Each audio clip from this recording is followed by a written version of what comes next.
posting yang pertamanya mau ziarah makamnya Ashraf sebab sudah 2 tahun lebih ya. Pandemik kita tak bisa datang. Jadi itu yang acara utamanya. Yang keduanya kita mau hubungan yang dulu kita mau pasarkan yang filem yang dilakukan oleh artis Malaysia dan Indonesia di sini. Jadi kita yang keduanya itu kita nak berbincang secara terus lanjut, dan yang ketiganya adalah untuk kita memperbaiki hubungan antara saya dengan Tesaru. Ada sedikit perselisihan. Jadi besar. Jadi kita dah diperbaiki semula dan kita terus. Mau lagi lihat di belakang, kita terus ke depan saja. Bapak ini ada project atau apa dengan Esa? Ya, proyeknya yang untuk filem Gasyata Munafik ni, yang untuk dipasarkan dulu ke 2 negara, Malaysia dan Indonesia. Tayangannya serentak nanti dibuat. Tapi sudah ada izin dari pihak keluarga Ashraf atau seperti apa Datuk? Untuk penayangan film ini atau apakah memang ditayangkan nanti seperti apa? Kapan akan ditayangkan niatnya? Kalau Neko kan ditayangkan, kalau biasanya film tak perlu minta izin apa-apa. Dia sudah kontraknya itu. Tapi ada komunikasi sendiri kan? Ya. Ini kan memang ya maksudnya tidak ada maksudnya masih tidak ada Jadi sekarang gini nih, saya bilang filmnya itu waktu itu Ashraf bermain dan saya waktu artis Indonesia waktu itu berapa tahun silam ya, kita sudah dikontrak putus. Nah tidak tayang waktu itu karena belum tayang. Satu lagi, waktu itu saya tidak setuju untuk tayang karena satu, saya di sana menyalahin kontrak mereka ini sebenarnya.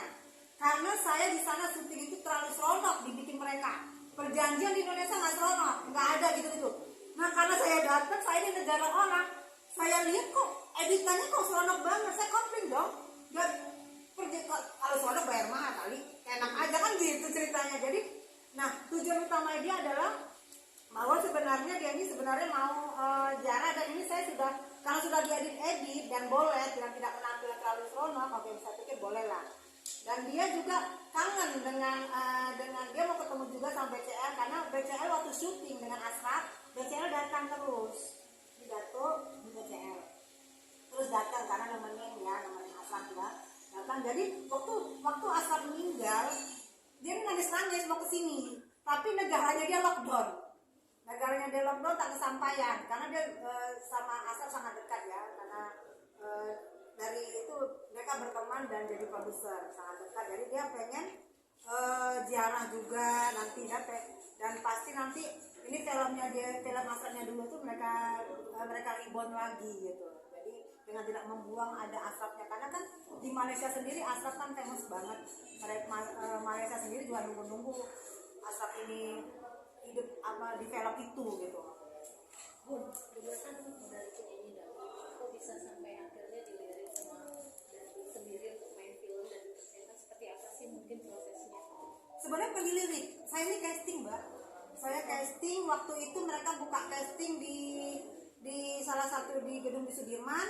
Saya casting dengan beberapa penyanyi dangdut papan atas, casting. Jadi sampai saya 3 kali casting terus dari sini kirim ke sana, terus mereka nggak tahu, mungkin dulu saya ya zamannya saya kan artis dangdut yang seksi ya, waktu itu kita lagi, jadi mereka mungkin melihat itu saya casting ya, kebetulan kan saya kan juga main sinetron kan sebelumnya kan, jadi mereka panggil saya datang, kontrak saya panggil mereka ke sini, jadi kita desain kontrak, akhirnya saya terpilih karena casting, bukan karena ujuk-ujuk, saya nggak kenal sebelumnya. Saya kenal, jadi melalui casting.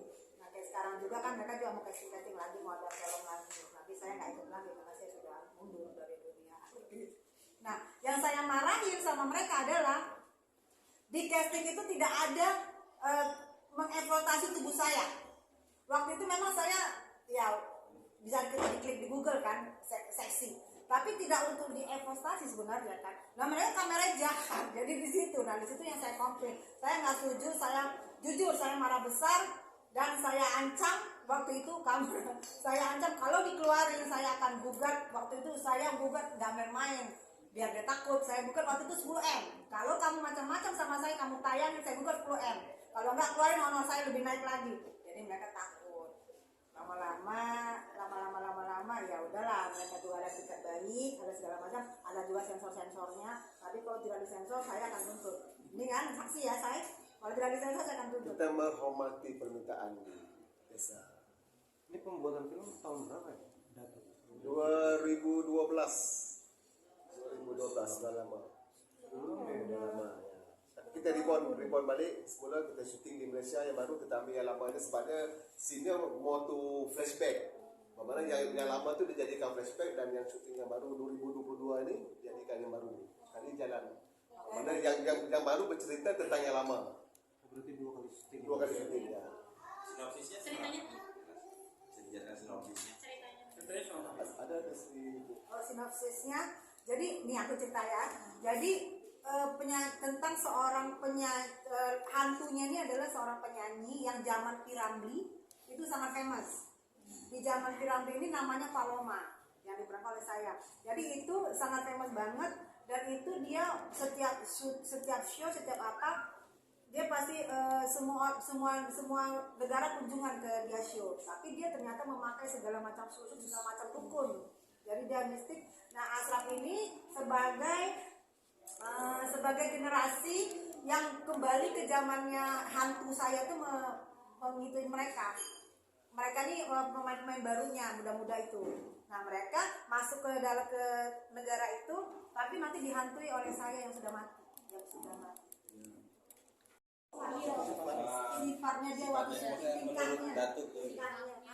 Sikap karakter karakter di dalam syuting atau di luar syuting? Di luar syuting. Ashraf adalah seorang yang very friendly, respect sesama kita dan menjaga masa dia memang perfect. Itu kita tak boleh nak nafikan. Memang terlalu bagus bagi saya kan. Walaupun kita kenal begitu, dalam kerja dia tetap komitmen, profesional. Kita selesa dan terlalu tak ada masalah bekerja sama dia. Tak boleh nangis ya. Tak boleh. itu sedekat itu banget ya, Ya. sama sedekat itu sama Ashraf sama Ya. Makanya dia sedih banget waktu yang Asap meninggal. Lockdown. Mereka kan ada lockdown duluan. Jadi dia sedih banget gitulah, dia saya baru kali ini lihat seorang laki nangis. Dia nangis, saya kan nangisnya menahu apaan sih, saya kayak cewek gitu. Karena dia deket banget. Dan sampai BCL sendiri waktu itu suka datang tanpa manajer, tanpa pengawalan, datang sendiri, dijemput sama kru-krunya Datuk, tidak pakai manajer segala macam. Karena mereka sudah akrab. Udah beli ini, saya minta harga, nggak setuju. Saya bilang, saya kalau nggak setuju ya udah nggak boleh tayang. Saya ancam. Nah, nggak tahu ya, kita nggak ngerti. Ashraf meninggal, akhirnya saya melunak ya, karena saya pikir ini karena Malaysia sendiri menanti Ashraf untuk muncul kembali. Di situ saya agak melunak. Ashraf juga sudah nggak ada. Akhirnya saya bilang, dia nangis telepon saya.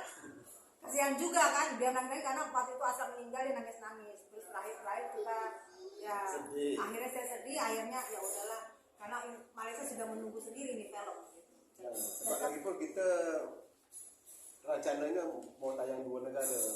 Kalau mau tayang di Malaysia aja sudah lama kita buat. Jadi biasa kita bercakarannya itu macam mana mau cari solution supaya bisa kita ke sini kan. Kalau dipotong-potong semua sudah jadi cerita tu, sudah buang sini tak ada apa-apa. Jadi kita kena cari solution macam mana kita nak selesaikan masalah itu. Di samping itu bagian-bagian teknikal yang lain itu yang biasalah dalam production. Kapan rencananya ada film ini akan dirilis? Kita akan buat satu big press conference di sini sebab kerana kita dah menjalin hubungan semula. Kita berterima kasih kepada yang terlibat di Indonesia. Kita akan buat satu big event red carpet di Indonesia pada 13 Mei.